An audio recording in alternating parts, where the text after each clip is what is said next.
Nanantanteraka fiaraha-mivavaka teto an-drenivohitra fanomanana ny fetin'ny taranaka ny zanakampielezana eo anivon'ny FJKM Ampotaka Anosifito Fanantenanana toy izao ny akon'izay.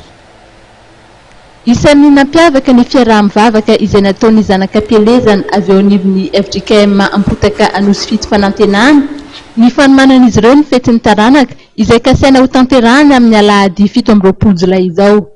Taorian'ny fanompom-pivavahana dia nisy ny fivoriana nanomezana ireo toromarika samihafa sy ny fandaminana amin'ny fiatrehana izany fotoan-dehibe izany. Raha ny andro lehibe amin'ny fetin'ny fiangonantsika Ampotaka Anosifito Fanantenana dia ny fetin'ny taranaka izay atao ny 17 volana Jolay 2024 koa manaingatsika havana sy tapaka rehetra manerana ny Madagasikara eny fanadineny amin'ny fitan-dranomasina aza izay tanterahana amin'ny fotoana io satria ezaka lehibe no ataontsika.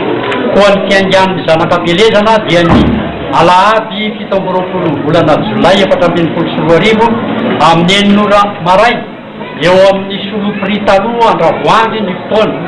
Mako isika mba ho tonga aloha satria ny fotoam-pivavahana dia manomboka amin'ny 9 maray.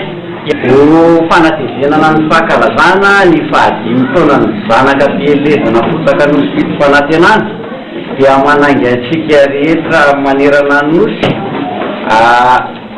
tonga natevina anatika ny fotoan-dehibe amin'ny 17 volana Jolay io tongava daholo reka. Ny sabotsy 9 Jolay dia efa anomboka izany fetin'ny taranaka izany ary ny alahady 17 Jolay kosa ny famaranana koa iantsona ny zanakampielezana rehetra mba ho tonga maro ao amin'ny FJKM Ampotaka Anosifito Fanantenana. Efa misy raha toy ny fiaraha-iombonana izay efa nomanin'ny fiangonana.